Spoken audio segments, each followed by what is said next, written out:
Desa Telaga Silam, tempat di mana waktu seolah berhenti. Pepohonan tinggi menjulang seperti penjaga kuno, akar-akarnya melingkar seperti ular yang siap mencekik. Di tengah desa, rumah kayu tua milik nenek Naya berdiri angker, atapnya berlumut, jendelanya berderik diterpa angin. Naya, gadis berusia 25 tahun dengan mata penuh kecemasan, melangkah pelan. Tas ranselnya penuh dengan buku-buku arkeologi, tapi hatinya dipenuhi pertanyaan. Mengapa nenek melarangnya pulang selama ini?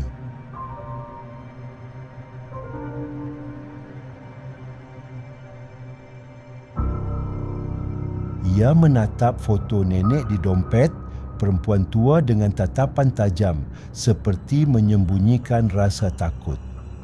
"Maaf, Nek, aku harus tahu," bisiknya. Asap mengepul dari rumah tetangga, tapi tak seorang pun menyapanya. Hanya suara burung gagak berdecit di kejauhan.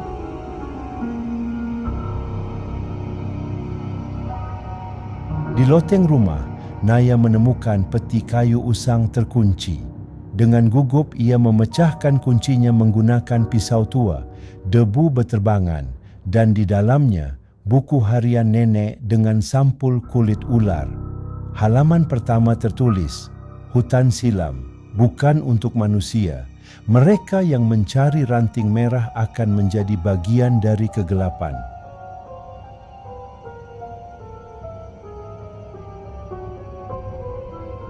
Naya membalik halaman demi halaman. Sketsa ranting merah berlumuran darah, simbol-simbol runsing yang tak dikenal dan catatan tentang Sri, wanita yang hilang 3 abad lalu.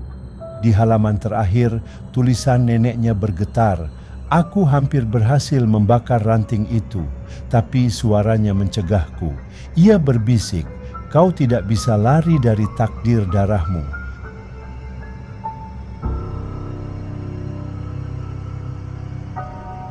Tiba-tiba angin berhembus kencang memecah jendela. Naya menjerit, bayangan hitam melintas di dinding seperti tangan mencakar.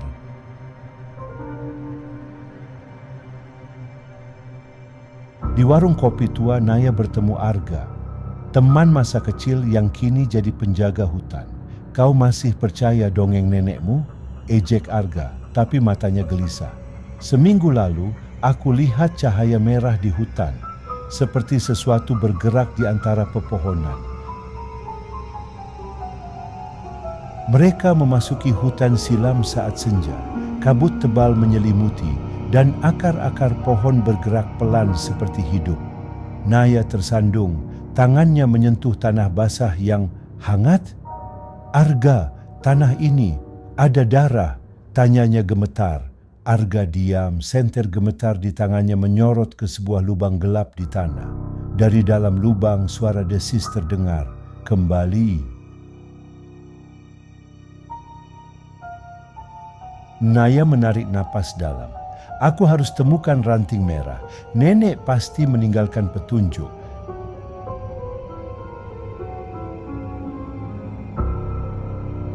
Di tengah hutan, Naya melihatnya. Ranting merah sepanjang lengan, berkilau seperti dibalut kristal darah. Saat ia menyentuh, seluruh hutan bergetar. "Jangan!" teriak Arga, tapi terlambat. Kilat menyambar dan kabut merah menyelimuti mereka.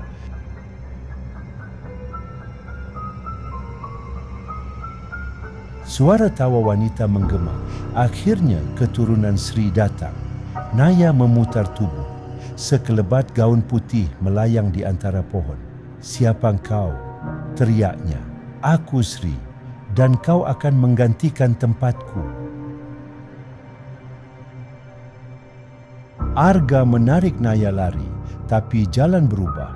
Setiap arah terlihat sama. Akar-akar pohon tiba-tiba menjerat kaki Naya. "Arga, tolong!"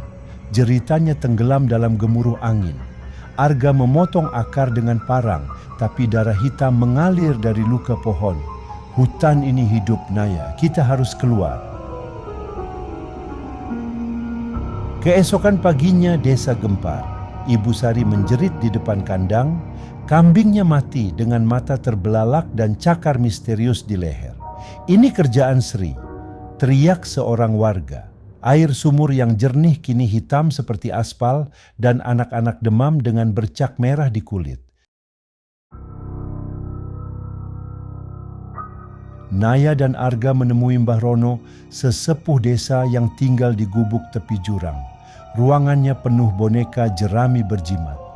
"Kau telah membangkitkan yang tidur," gerutu Mbah Rono. "Sri bukan hantu, ia korban. Dulu, warga mengutuknya jadi tumbal saat panen gagal. Darahnya diikat ke ranting merah dan kini hanya darah keturunannya yang bisa memutus kutukan." Naya gemetar. "Keturunan?" Mbah Rono menatapnya dalam, "Kau mirip Sri dan nenekmu dulu hampir membebaskannya." Malam itu Naya duduk di kamar, memegang foto nenek. Lilin di mejanya tiba-tiba padam, udara menjadi dingin. "Kau, anak keturunanku." Suara itu berbisik dari sudut kamar.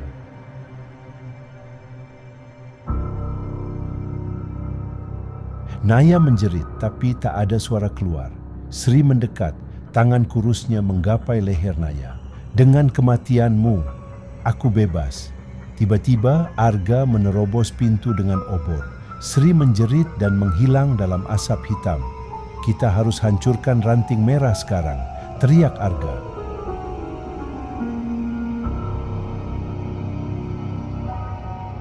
Di tengah hutan, Naya dan Arga menyiapkan ritual. Lingkaran api menyala, daun-daun kering bertulis mantra berterbangan. Naya memegang ranting merah, terasa panas seperti bara. "Kau yakin bisa?" tanya Arga. Naya mengangguk meski tangannya gemetar.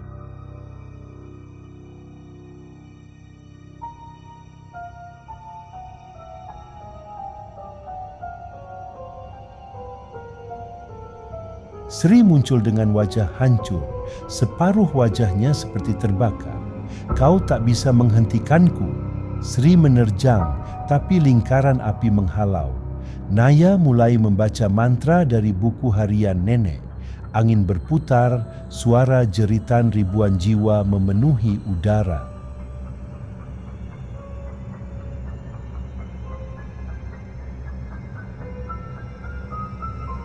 Tiba-tiba bayangan hitam menyambar dari belakang.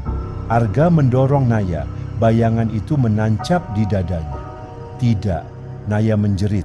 Arga tersenyum lemah. "Selamatkan desa." Tubuhnya perlahan membatu, wajahnya membeku dalam ekspresi sakit.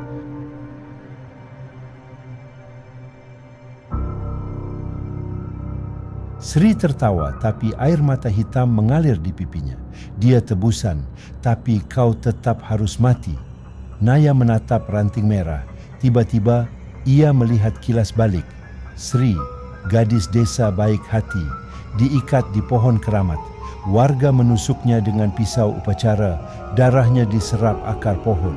"Aku bukan penyihir," jerit Sri sebelum menghembuskan napas terakhir.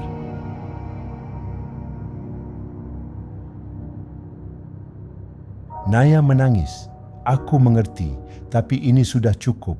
Dengan sekuat tenaga, ia menghantam ranting merah ke batu altar. Ranting itu pecah, cahaya keemasan menyembur. Sri menjerit, tubuhnya tercabik-cabik oleh cahaya. "Terima kasih," bisiknya sebelum menghilang.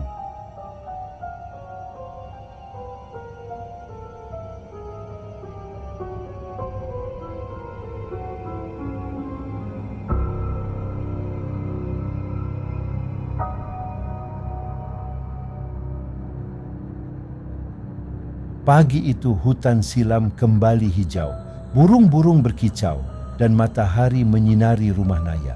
Di depan batu Arga, retakan muncul, sepasang mata Arga berkedip perlahan.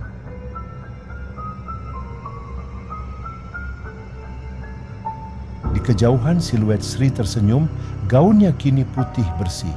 Ia melambai lalu berubah menjadi kawanan kunang-kunang yang terbang ke langit. Naya menatap foto nenek. Sudah selesai, Nek. Tapi di dasar hutan, sebatang ranting merah kecil tumbuh pelan, seolah menunggu waktu untuk bangkit kembali.